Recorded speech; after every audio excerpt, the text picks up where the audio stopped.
Puzzles have made a massive difference for Yoshi because he's just a high energy dog, so he needs something to keep him busy when I leave so that he doesn't get anxious or upset. So this just gives him something to do. And sometimes we make it way more complicated than this.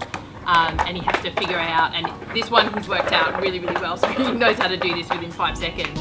And then we increase the complexity of it. It's really, really good. He's got out of it.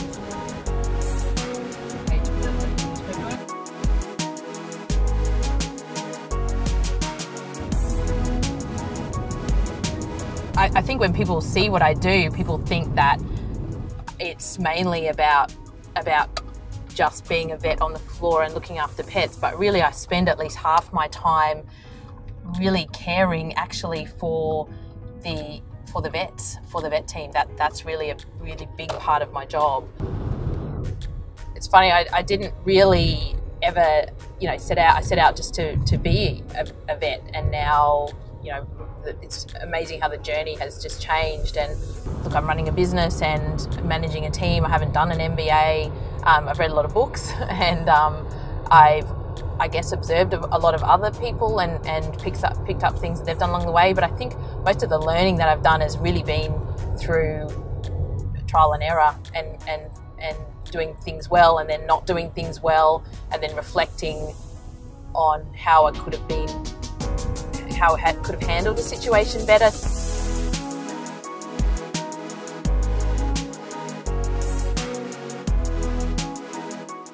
Just heading in now to the senior vet leadership meeting. This group of people that you'll see in a minute, it's really exciting. It's really been over the last couple of months that these guys have come together. And I think the most exciting part of it is seeing how they are now starting to develop their responsibilities and really, you know, making the decisions for how we run the hospital. So it's not just down to Gerardo and I anymore. These guys are really taking ownership of how we're heading into the future.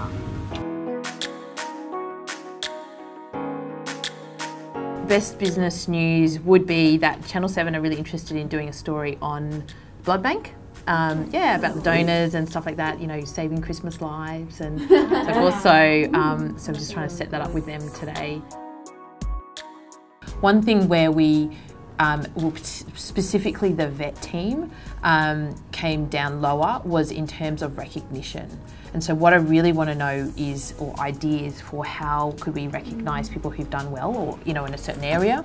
Yeah, so recognised by us, so that ways that we could recognise, say, the junior members really, I suppose. How would you like to be recognised? Yeah, how would you like to be recognised?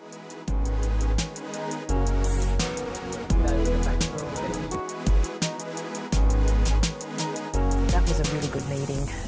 The most important commodity, like for most people in business, is time, and so we really try to keep those meetings strictly to the 90 minutes, and we have that to-do list that we work through, and this is almost really one of the most important meetings of the year because we're leading up to Christmas, so we've got to make sure that all the protocols are in place that we need in place to handle the 100 emergencies that we might see, for example, per day once we head into Christmas, and just checking in, making sure that all members of the team are doing okay. Is there a support we need to offer some of them, and so putting all those things in place so that we can really hit the ground running once we get to Christmas.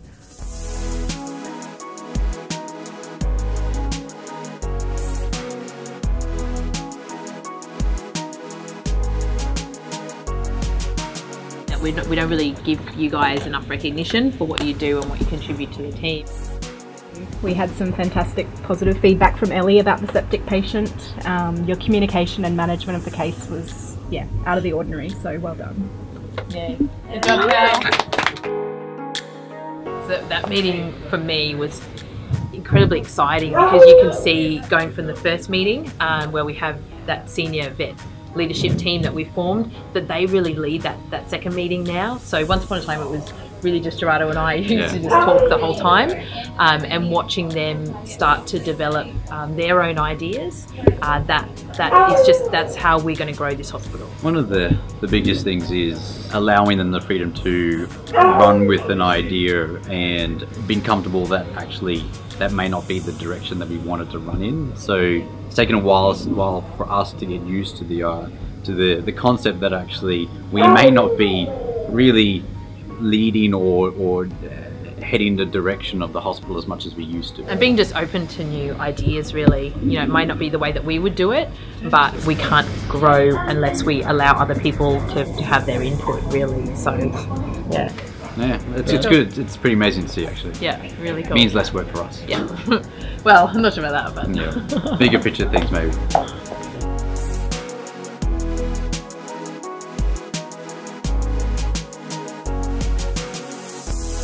One thing I really like about when we train in the evening, myself and Gerardo, is sometimes in the meetings that we have through the day, we quite often have different opinions on direction in which we want to go on things, and it leads to pretty heated debates between us, and that's nothing new.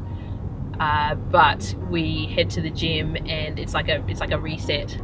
We're out of that. We put all that stuff to one side, and we're just there to sweat it out.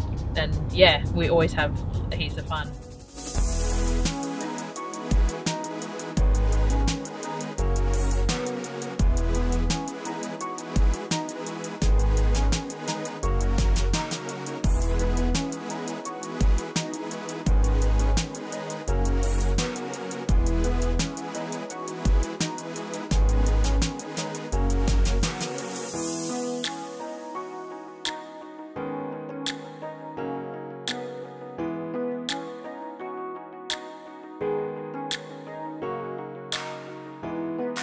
I'm hoping that you guys will come with me on this journey, because we'll be doing lots more of these, and I'll be bringing you inside all aspects of my life, and in the clinic, at home, in the gym, in what it means to be building this business. So yeah, tune in for next time.